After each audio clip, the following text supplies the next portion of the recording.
Welcome back with another banger. It's the React Files. Hope you're having a good night. Let's get straight to it. First from the FBI, we now know officially that the FBI believes that this gunman acted alone and that the FBI believes he had no history of mental illness. CNN learned that this is a registered Republican who donated a small amount of money to a Democratic-aligned group. We also learned from the employer of the gunman, which is just around the corner, it's a nursing home, that he was working as a dietary aide, and the nursing home said that frankly they had no problems with him and that he did pass a background check before being employed at that nursing home. We also learned that he was ID'd from his father's rifle. His father was the owner of the rifle, and initially after Secret Service neutralized this gunman, he did not have any identification on him. Secret Service and other federal agencies were able to trace the rifle, though found at the scene, to his father. That was how they were able to identify the gunman here. And then the last big piece of information that we learned today was that there were explosives found by law enforcement agents both in the gunman's car and at his residence here in the Bethel Park area. It just all goes to show the scope of this investigation as folks try to learn what exactly happened here. My name is Thomas Matthew Crooks. I hate Republicans. I hate Trump. And guess what? You got the wrong guy. Have an update. The FBI has just confirmed that the alleged Trump rally shooter is 20-year-old Thomas Matthew Crooks. So just to repeat that is confirmation now from the FBI that the identity of the shooter is 20-year-old Thomas Matthew Crooks, 20 years of age. He's just a kid. Now this confirms what the New York Post had already reported about an hour ago with these accompanying photographs. There's that one there. That's the alleged shooter on the ground or on the roof, laying down on the roof, dead. 20-year-old Thomas Matthew Crooks. That's with the relevant authorities standing over his bloodied face. The authorities were able to climb up on that roof because he's there with the authorities. In the moving vision, he is not, and he was killed almost instantly from that second volley of gunfire that came from the government sniper. Lots of breaking news I'm about to cover. As you see, there is a hole here in his chest. Also, this woman was reporting from Times Square showing that the televisions was not reporting what happened to him. And I even went down to Atlanta to the CNN Center and they cut off all the televisions, as well as when I went to the bars, they would not show it regardless. Even when I asked them to put the news on, they said they're not allowed to. Why is there not a single article that is sitting there saying what happened today? Literally some journalist sitting there saying firecracker.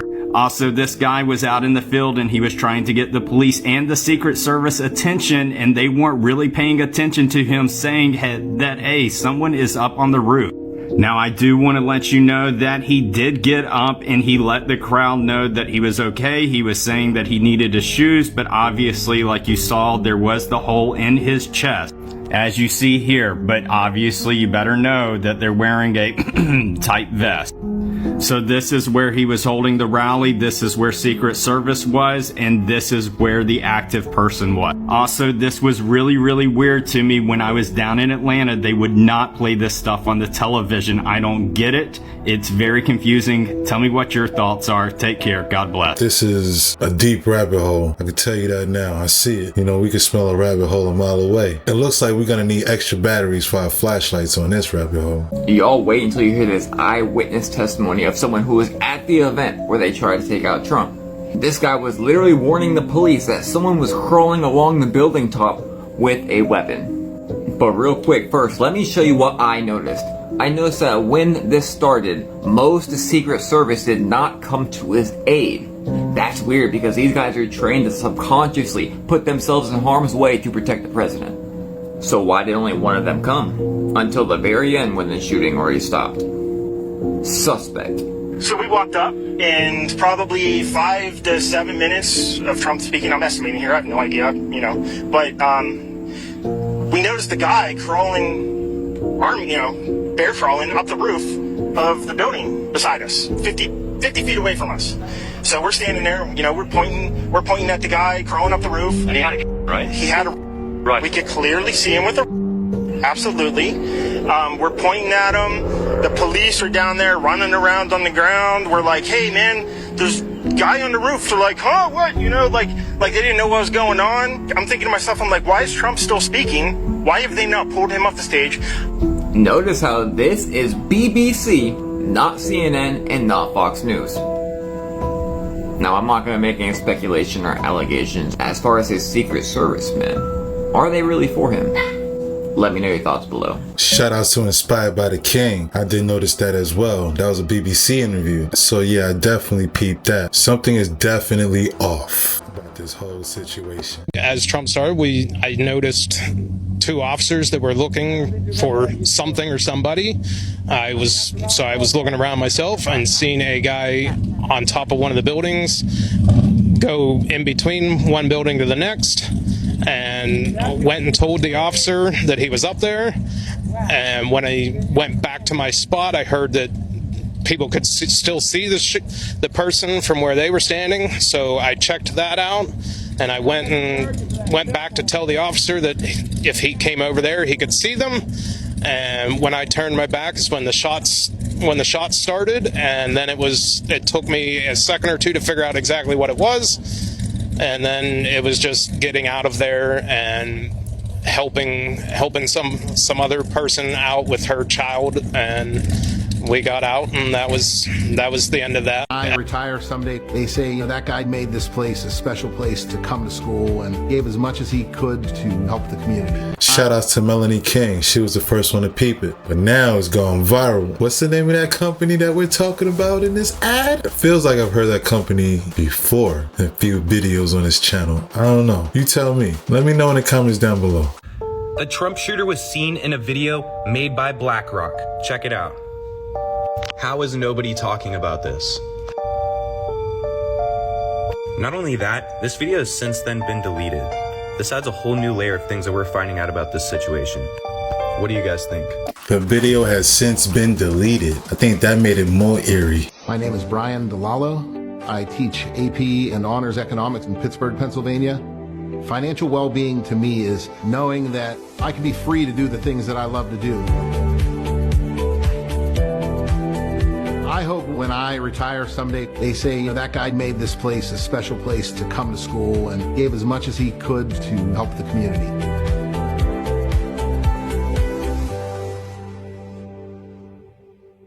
BlackRock has confirmed that the video that they had out for Teacher Appreciation Week back in 2022 did feature the shooter from Trump's rally, Thomas Matthew Crooks. They put out a statement saying that Crooks was a student at the Bethel Park High School and appeared in the ad. He wasn't paid, and he just showed up with several unpaid students briefly. And that, yes, they did pull the ad. There he is right there. They condemn the shooting, and they're glad that the president's okay. They're thinking about all the innocent bystanders and victims of the awful act. A lot of chatter going on about the building that the shooter was able to get up on and fire his shots from, and a lot of people have been digging into it. The building is owned by American Glass Research, was bought by Indicor Industrial Solutions back in March. Indicor's CEO and president is Doug Wright. He worked for Ingersoll Rand up until 2007, and then had various jobs for a year and 2 years after that until he landed the CEO role. The same Ingersoll who BlackRock bought partial ownership in back in January of this year and still currently own a percentage of. To be fair, BlackRock owns the percentage of a whole bunch of companies because they're like a money management company, the largest money management company in the world, kind of all run in the same circle. So it's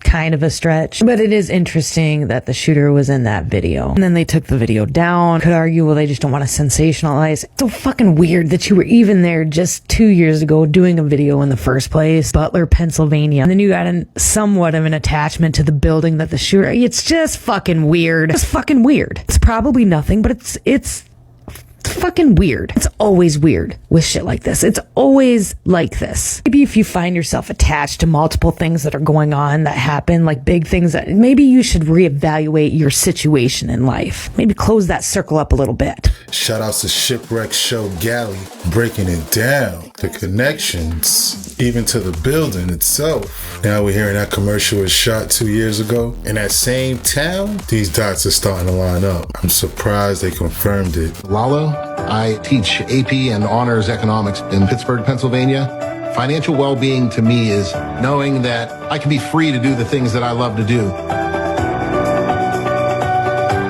I I hope when I retire someday, they say that guy made this place a special place to come to school and gave as much as he could to help the community.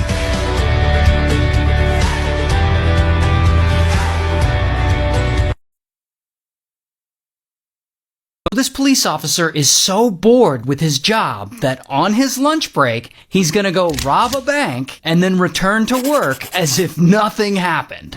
Now the guy, his name is Andre, and Andre is kind of a thrill seeker, and he's police captain at Kempton Park in South Africa, and unfortunately, he's not happy with his life, and he starts looking for a bigger thrill. And then one day, kaboom, he decides he's gonna rob a bank. So he catches an early flight from Johannesburg to Durban, and there he rents a car, drives to a bank in town, puts on a wig and fake beard, and he walks into the bank, and he points his pew-pew at the teller, and he asks the teller, "Will you please fill this bag with cash?" Then he takes the cash and he leaves, and he catches the next flight back to Johannesburg. And so boom, the robbery is a success, and it's a thrill for Andre. So he decides to rob another bank, and another bank, and another bank. And soon enough, every time he gets a day off from work, he flies to Durban and robs another bank. He even starts robbing local banks in Johannesburg on his lunch break. Like, he'll rob a bank, and then later on that same day, he'll go back to the scene of the crime to investigate the robbery. Because he's the police. And he disguises himself so well, none of the witnesses ever recognize him. And he's really good at this bank robbery thing. He knows exactly how the bank security systems work, so he knows how to avoid getting caught every time. And this goes on for 3 years. Andre robs around 30 banks during this time, and this is a huge thrill for him. But then, one night, he screws up. So he's at this party one night, and he's getting a little tipsy.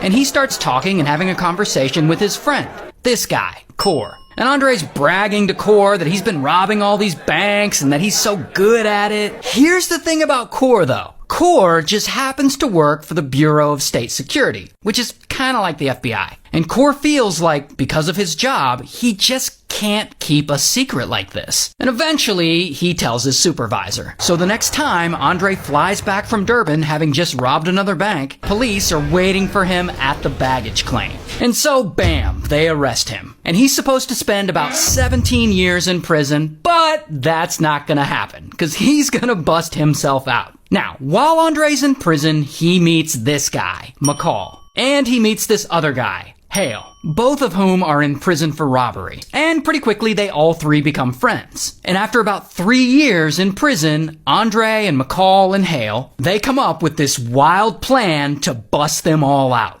First, Andre and McCall, the two of them, they fake injuries so that the prison guards will escort them to an outside physiotherapist for treatment. And then once they're at the physiotherapist, bam, they overpower the guards. And they grab the guards' pew-pews, and then they steal the physiotherapist's car, and they use it as a getaway vehicle. And then once they've escaped, they lay low for a while. 3 months later, they go back to where Hale is, guns a-blazing, and they bust him out too. So now the three of them are together, on the run, hiding out. And so what does Andre want to do? He wants to start robbing banks again. He wants that thrill back. So then kaboom, the three of them hit up a bank. And then kaboom, they hit up another bank. And then kaboom, they hit up a third bank. And these guys just keep going, robbing bank after bank after bank. And they always wear ridiculous disguises. Sunglasses, fake mustaches, fake beards. They almost look comical. But despite that, they're a good team. They can execute a full bank robbery in under 5 minutes. Sometimes they're able to rob 4 banks in the same day without getting caught. So, because of all this success, soon enough, word starts to get out. And the local people, they start hearing about this gang of bank robbers on the news. And strangely, a lot of the public are cheering them on because they're making the police look like fools. And it's funny to them. So, Andre and McCall and Hale, they become like folk heroes. And people start calling them the Stander Gang, after Andre's last name. So this crime spree goes on for several months. The Stander Gang is hiding out at safe houses, hitting up banks when they can, collecting a lot of cash, and hanging out with lots and lots of escorts in their spare time. Now, before you start cheering these guys on too, just know that during this time on the run, Andre was known to approach random young women pretending to be a professional photographer. He would then lure them back to his hotel room, pretending he's going to take professional pictures of them, and then he would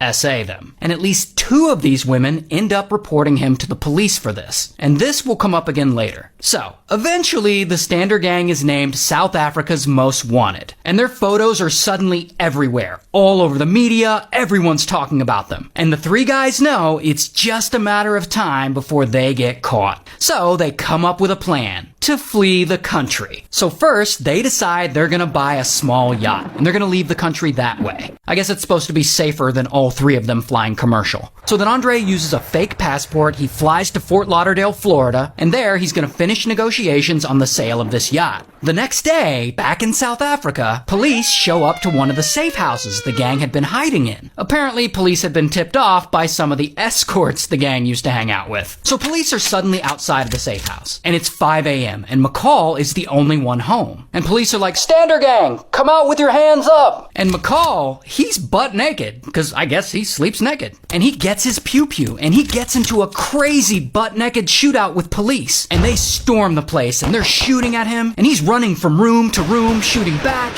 And then finally, once they have him cornered, he turns the pew-pew on himself, and he unalives himself. Meanwhile, there's Hale. As soon as Hale gets a tip that police are onto them, he bounces. He uses a fake passport and he hops on a flight to Greece. So he's long gone. While police, they raid all the gang's safe houses. And in one of those safe houses, they find photos of one of the women that Andre had SA'd a few months back. And this not only confirms her story about being SA'd, but it also confirms that this safe house belongs to him. And that safe house leads police to the yacht they bought. And that yacht leads them to a crew member they had hired to sail it. And that crew member tells them that Andre is supposed to deliver the yacht to Fort Lauderdale, Florida. So now police know that Andre is in Florida. So then newspapers in Florida get word of this, and they start publishing Andre's picture in the paper. So now people in Florida are on high alert, looking for Andre. And so then, one morning, it all starts to fall apart for him. Because Andre is at a used car dealership, trying to get his car painted a different color because he had just stolen it. And there, the salesman recognizes him, because his pictures had just been in the local paper. And that salesman doesn't say anything then, but he later calls the police. So then later that night, police show up to Andre's apartment, and they surround it, because they're about to bust in. But Andre is actually not home. However, crazy enough, one of the officers just happens to spot him riding by on a bicycle. And the officer knows it's him, so he runs over and he confronts him. And so then Andre realizes what's going on, and he jumps off his bike and he makes a run for it. And then the officer chases after him and he catches up to him. And Andre stops and he pretends he's gonna give up, and then he grabs the officer's shotgun. And then thinking quickly, the officer pulls out his other pew-pew, and then bang,